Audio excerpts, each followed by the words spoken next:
All right, welcome to the walkthrough video for my live performance of my track IEEE. I've never quite seen a video where someone's actually gone through step by step on a live performance to show you what they actually did, so we're going to give that a try. I'm going to do my best to remember all the little tricks that I used and also walk you through the patch and the voices and all that other stuff. First off, when I create music, I give myself 3 constraints. The first is that I want to do as complete of songs as possible that have progressions, build-ups, and drops, and starts and finishes, and all that good stuff. The second is that it has to be done completely live. And the third is it needs to be as analog as possible. So what I mean by that is, no computer, no samples, actually sound designing all the different voices, and making it as much of my own creation as possible. So a quick walkthrough of the setup we have here. This is the main rack. Excuse me, this is the main rack. There are 16 channels going between the main rack and the Allen & Heath SQ5 mixer over here.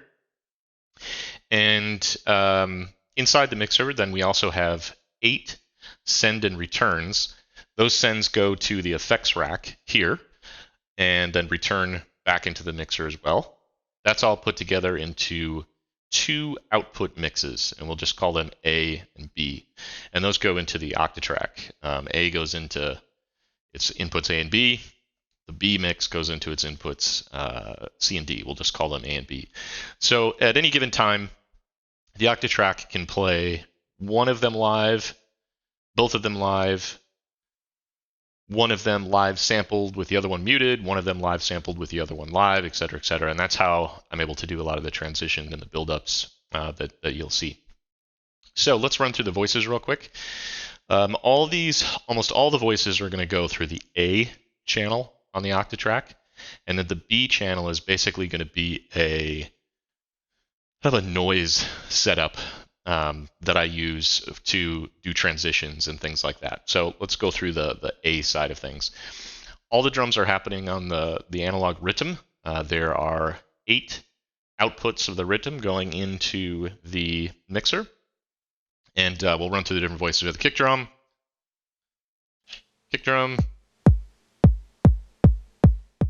snare. I wasn't super happy with that snare, but I wanted it to be kind of splashy, and I don't know. Maybe maybe I could have made it sound better, but that's the snare that I eventually landed on. Then we have the closed hats, open hats, and a little bit of cymbal, just the very high frequency part of the cymbal. We've got a little, I don't know what you call this, little background effect, and then we've got a little noise swoop. Kind of a cool thing with this noise swoop, if you listen to the very beginning of it, it has a bit of a like a reverse buildup, which I actually thought turned out pretty cool. Let's see if I can actually make that louder. You just hear it right at the beginning there. Not super audible during the track, but little things like that make a big difference. Okay, so that's the percussion side of things. When you put it all together, there's also some LFOs running on the hi-hats to give them a little bit of the pulsing swing that you would normally expect. All right, let's take all that out.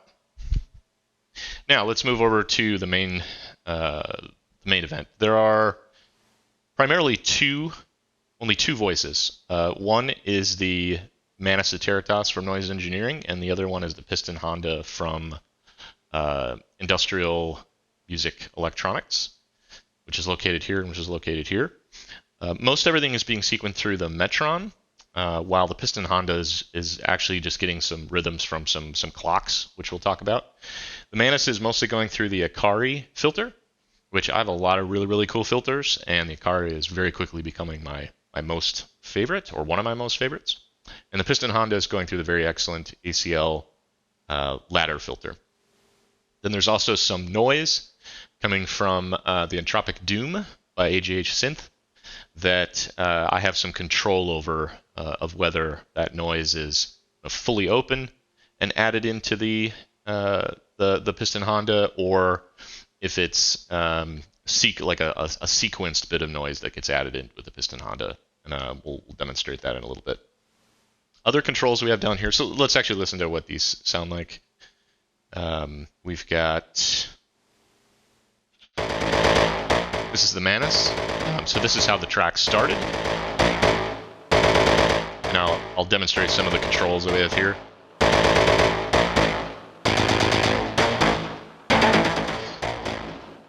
This is sending a CV into the, which one is this? This one is sending a CV into the, I don't know, I guess it's the mode switch, the liquid, metal, silver, solid, whatever, skin. I don't know, I can't remember what the letters are.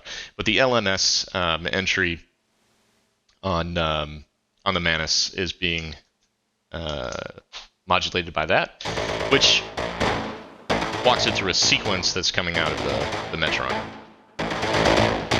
Actually, sorry, it's not working through a sequence. It's just taking some LFOs from the Kermit and giving a little interesting pitch variation. The next one, which I don't know if you'll be able to hear it real well here, you can hear it a little better on this pattern. Let's go to this one.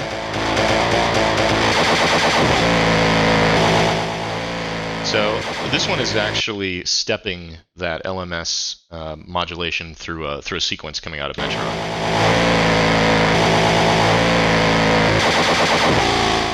I can go to that modulation a little bit. The Manus is also getting some other modulation to the saw, I believe the saw input, and that is coming from. That's what this trigger does here. And then it's also getting its envelope modulated from the Metron as well as a little bit of a pitch fluctuation in one of the patterns. Okay, so that's the Manus. This is the piston Honda. Now the piston Honda essentially just has two modes of operation. It has just this stab, and then it has a rhythm that runs its trigger that's derived from two clocks coming out of Pamela's workout, and I believe they are I'll probably look real quick. One is a 2x clock, and then the other is a 1.3x clock. So it's creating these very syncopated clocks. And then one kind of neat trick that you can do is they use pretty narrow pulse widths. I believe they're either 10% or 20%. And because you want to be able to get like a little staccato if those clocks end up coming close to each other, boom.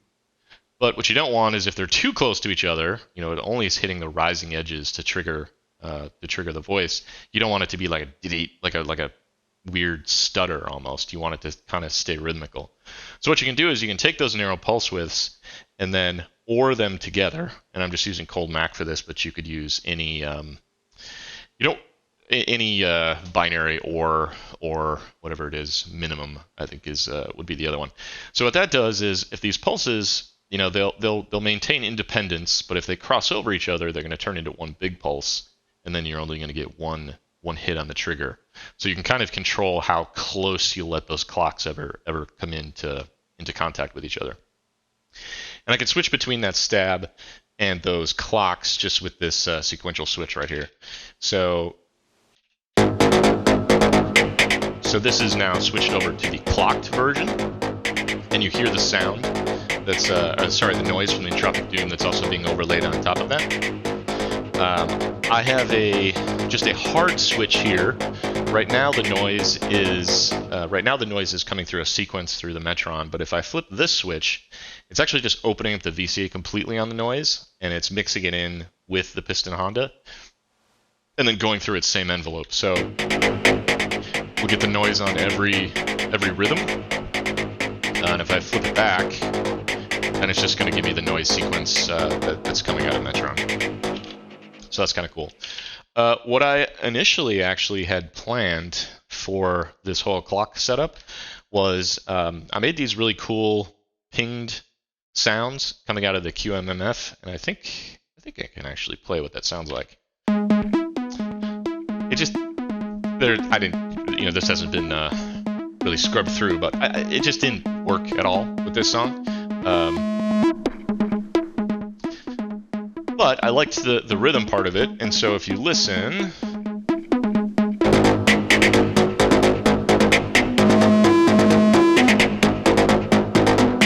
We're actually just stealing that rhythm from that idea and using it directly with the piston Honda, which I think overall turned out to be more effective. So that's the piston Honda, that's the Manus, that's the rhythms. Let's see, what else do we have? Okay, so one other small voice is this. It's just like a little background floor sound, if you will, that runs. I'm pretty sure it runs through the entire track. That is coming from some noise from the teleharmonic, which I think is off screen, but is way up toward the top of the rack. Just using the noise output. I still think that has like the coolest noise output, and it's just going through a. I think it's just going through a rhythm that's being triggered by. It's actually the same rhythm that we were just hearing with the piston Honda, and that's always just kind of going in the background to give something for the noise floor. Let's see. Then we have one more sound, which is this one. Which comes in about halfway through the track, and this sound actually started out as this is my favorite Psy bass patch that I use a lot, and I tried to make it work in this song. Let's actually put some. It's a super cool voice that I use for a lot of different stuff, but it just let's put it up an octave, see how that sounds. Maybe that's a little better. It just didn't work. If you overlay that with, I don't know, just none of it seemed to work real well. It all sounds real clunky. So what I did was I just brought it up a bunch of octaves until it was that, and it actually fit in pretty well. That's a pretty cool patch. Maybe I'll do a video on it if anyone's interested, but you have to use an actual ADSR envelope because the envelope shape is really critical, and then you have to have a lot of control over the pulse width of the trigger, so it's actually being done out of the ER101, so I can really set the exact pulse width that you want to get the right amount of envelope width. And then you need also a really good VCO. So again, it's off camera, but it's using the ACL multifunction discrete VCO that has a really hard sync, so you can get the edges of those sawtooths right on the beat. Anyway, so that's that voice, and I believe that's all of them. So what I want to do next is just not it yet. So that's all just the A side of the Octatrack. Now let's move to the B side, and okay, so you can already hear some of it coming through. Basically, I'm putting some signal out to the effects rack. Honestly, I'm not even really sure what it is. Just enough so that the Starlab has something that its feedback can grab into. Let me reset this here.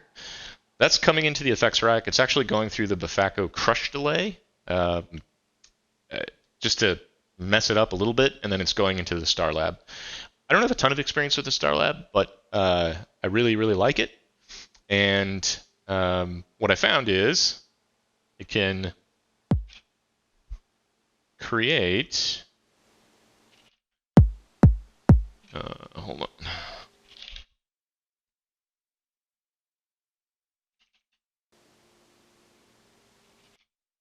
Why aren't you giving me any sound? Figured out what the problem was. The reason we weren't getting any sound out of it is I actually needed one of the voices running, because apparently it's using the Manus as its sort of root sound to be able to grab its effects into. So what that does is, I can maybe even just do this.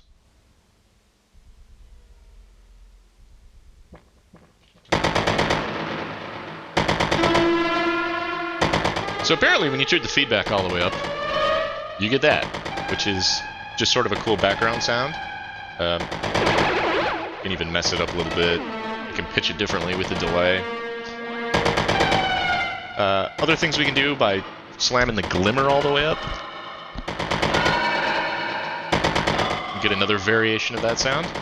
But what I use this for essentially is as for big build-up. So I can turn the decay all the way up. I can turn the feedback all the way up on the crush delay. And I can get this big build. I can then take that build and sweep it through a frequency.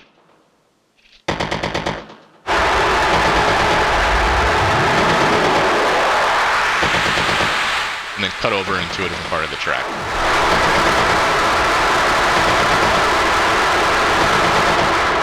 So anytime you see me going to this B side, that's generally what I'm doing, is I'm cutting over to this sound effect, or this fill sound, if you will. And right now, I can do that. So this is now A and B are both playing live.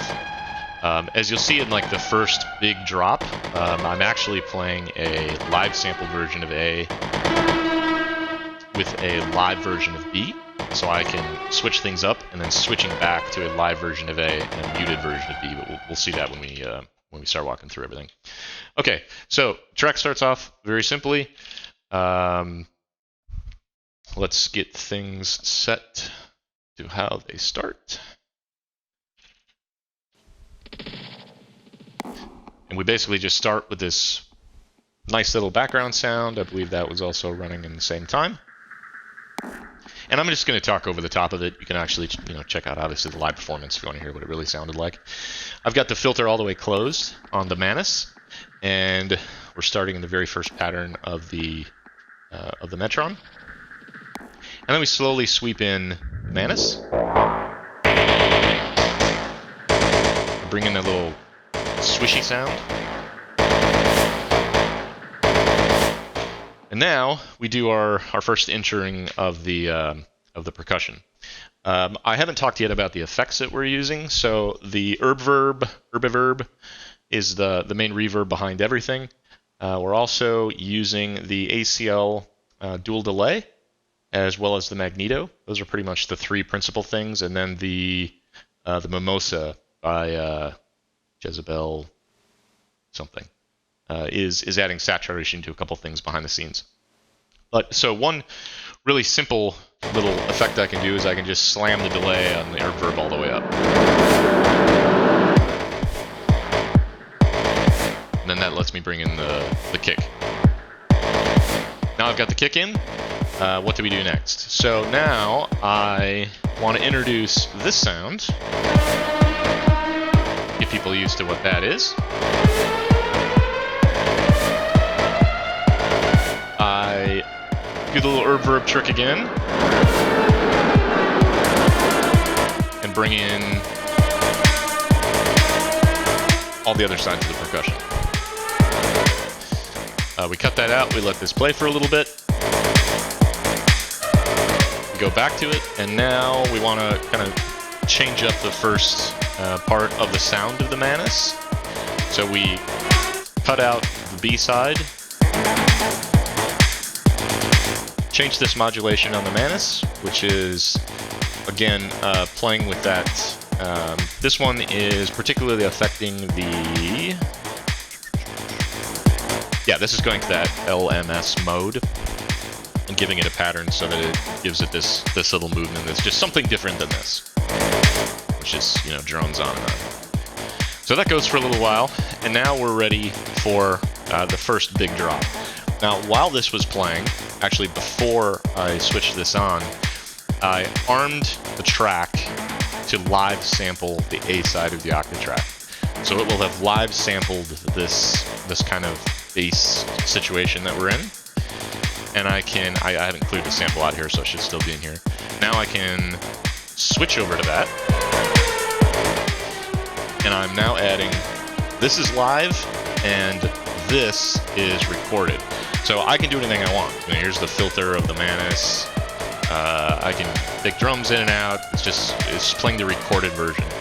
So what I do is I start this big buildup, I sweep the frequency. I've got another little effect on the Octatrack that just lets me put in a high pass on that live sample version. And then I slam it back over to live. Now, I've got one important thing. While this is sitting here, I'm switching to the next pattern on the Metron. And now we're into the next progression of the song. I can go over here to the Akari and mess around a little bit with the frequency modulation. Just something to do. We bring in this sound again, but now we have to kind of unfilter it and bring it back in by taking the decay back down. I switch out of that, going back into that modulation of the mode of the Manus to give it some different stuff. Now, we just slowly back out the percussion, take out the hi-hats, take out the percussive elements, and now I'm going to switch into the next pattern of Metron, and I'm going to take out the bass. And now we're into sort of the second half of the track, when the second half of the track features the Piston Honda, the first half features the Manus. So now we slowly high-pass filter this, and now the Manus becomes sort of the percussive part of the next section. We bring in the, not too early for that, we bring in just the stabbed version of the Piston Honda. We throw in a little bit of our effect. Bring in our side bass, our multiple octave up side bass. And then I can't remember what effect I used to bring in the kick drum. We could either go over to this one, and I could do something like this, or if I didn't want to do that, I could even just do another one of the reverb delays. Either one works. I believe, though, in the actual performance that I used this one. Then I used that to bring in the snare. I used that to bring in the hats. Then I think I was actually supposed to bring in this percussive thing that I just never did. I kind of forgot about it from here on forward.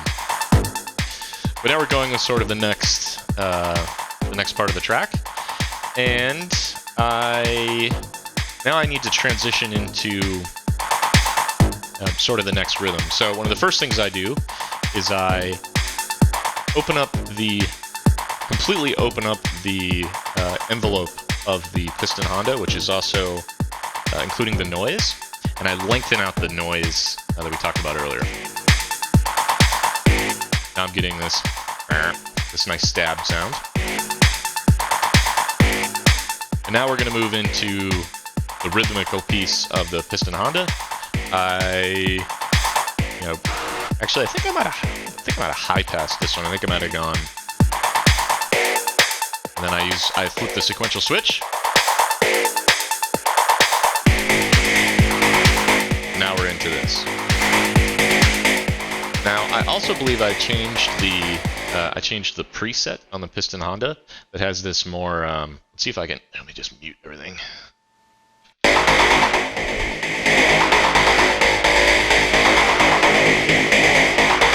It has this like little more interesting movement to it. We ride like this for a little while. Actually, I think we probably brought this in a little bit. Let it build up. I go back to the preset we were just in. And I shorten the gates back. I make the noise go back to its a little more conservative pattern. Again, here it is on all the way.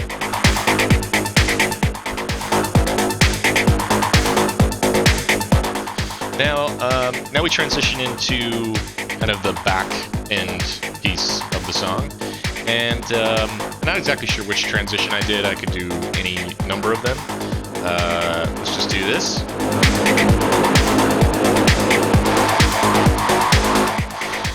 Now this is actually the same pattern that we're using toward the beginning of the track. The difference is we have these new elements. You know, this is, if I put the filter back down, this was how it was at the beginning of the song. But we've added these two things on top of it. I take out the piston Honda, bring the filter of the Manus back down, but I leave the sound, the noise stabs in there. You can hear them. And I can make those more aggressive.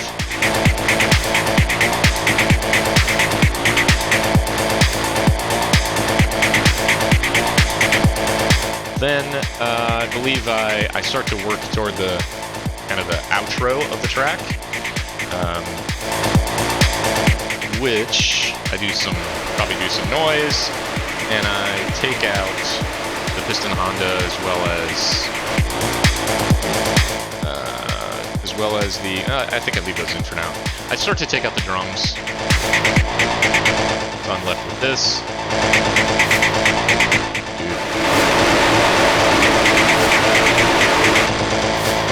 Take out everything, so now we're just left with this. Lower the filter of it. Play with the modulation.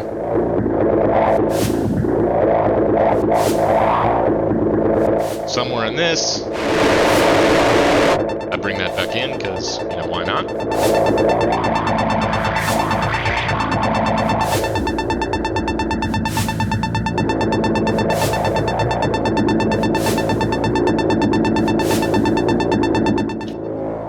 That's basically it.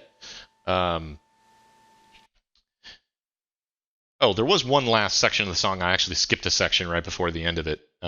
Sorry about that. It's very hard to remember it's hard to do this one time, let alone remember when you're in the moment. It's almost easier to do than it is to remember all the steps. So there is one final pattern that we do, which is this.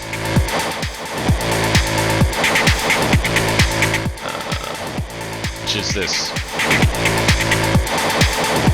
very kind of weird drony Manus sound, and I can also make that sound. I can also change how that sounds a little bit.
Last note for a little bit, and the end. Anyway, I hope that was helpful. Hope that was interesting. Sorry for fumbling through it a little bit. I'm not sure I will ever actually be able to play that from start to finish ever again, which is one of the things I love about those constraints that I set. You know, and probably today I'm going to pull all these wires off and never be able to remake this again. So thanks for watching, and link below for the actual performance. You can hear how it's supposed to sound. One thing I didn't mention is I'm only recording to the, I don't know if you can see it in the camera, but there's a little blue SSD drive over here. I only record stereo, one track.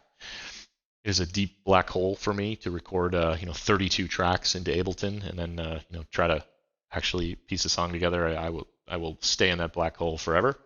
So I record one stereo track right out of the mixer and sync it to the video, and that's it. All right, have a great day. Bye.